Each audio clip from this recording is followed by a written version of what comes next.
E amigos, hoje vamos falar de um dos mais importantes filósofos da nossa história, Baruch de Spinoza. Nasceu um filósofo. Baruch Bendito de Spinoza, em hebraico Baruch Spinoza, também referido como Baruch de Spinoza, na literatura em português, também como Bento de Spinoza e, após o expurgo de 1656, como Benedictus de Spinoza em Amsterdã, 24 de novembro de 1632 a 21 de fevereiro de 1677, foi um filósofo de origem judaico-portuguesa sefardita, nascido nos Países Baixos.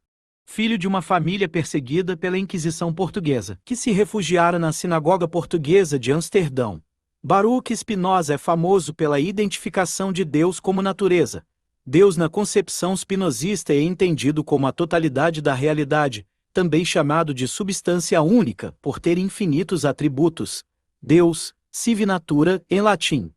Deus, sive natura, lit Deus, ou natureza. Um dos primeiros pensadores do iluminismo e da crítica bíblica moderna, incluindo das modernas concepções de si mesmo e do universo, ele veio a ser considerado um dos grandes racionalistas da filosofia do século XVII. Inspirado pelas ideias inovadoras de René Descartes, Spinoza se tornou uma figura filosófica importante da Idade de Ouro holandesa. Na Holanda, usava o nome português Bento, o beatificado. Em suas obras em latim e em holandês, usava a forma latina desse nome, Benedictus. Spinoza foi criado na comunidade luso-judaica em Amsterdã. Ele desenvolveu ideias altamente controversas a respeito da autenticidade da Bíblia hebraica e da natureza do divino. Autoridades religiosas judaicas repudiaram, inclusive por sua própria família. Seus livros foram posteriormente adicionados ao índice de livros proibidos da Igreja Católica.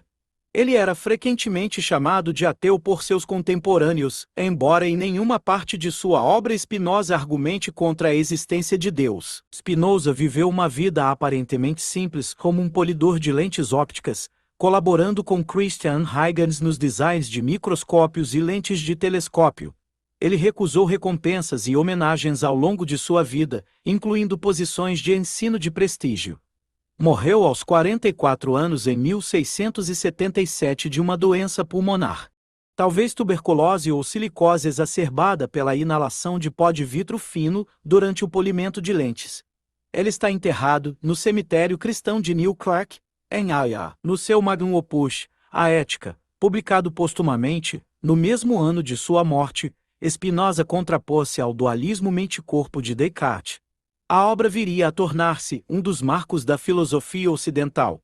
Spinoza escreveu a última obra-prima latina indiscutível, na qual as concepções refinadas da filosofia medieval são finalmente voltadas contra si mesmas e totalmente destruídas. Sobre ele, Hegel diria: o fato é que Spinoza se tornou um ponto de teste na filosofia moderna, de modo que realmente pôde-se dizer: ou você é um espinosista, ou nem mesmo é um filósofo.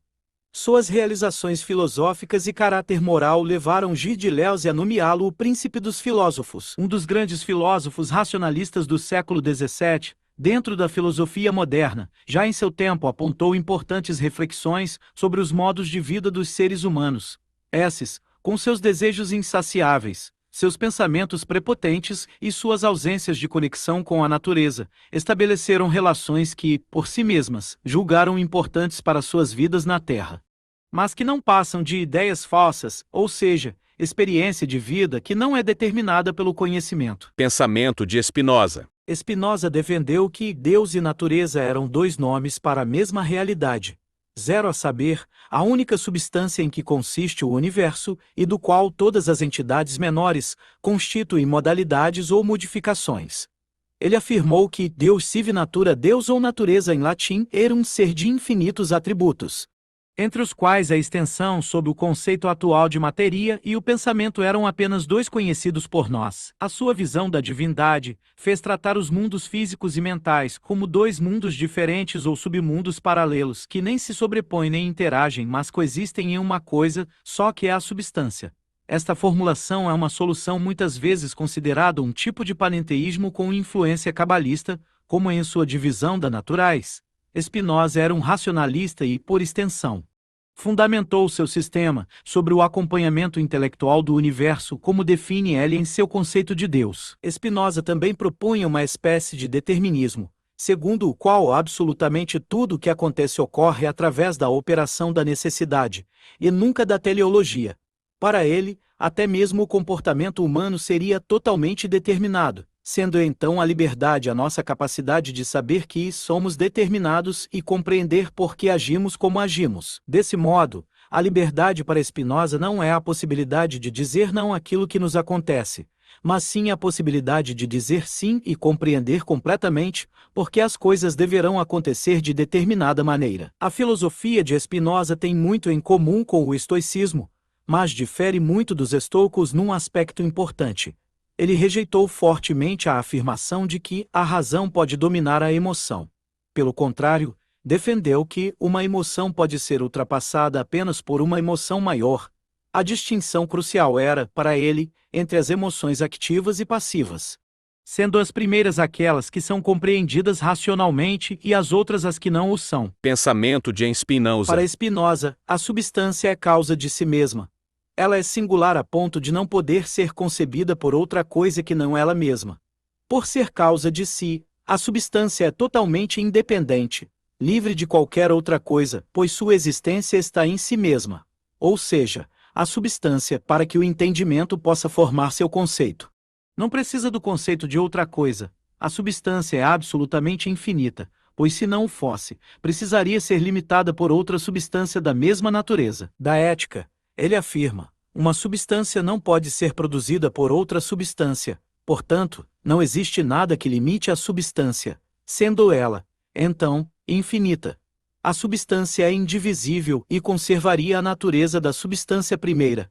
Então uma substância formaria outra, o que é impossível de acordo com a proposição e se não conservasse.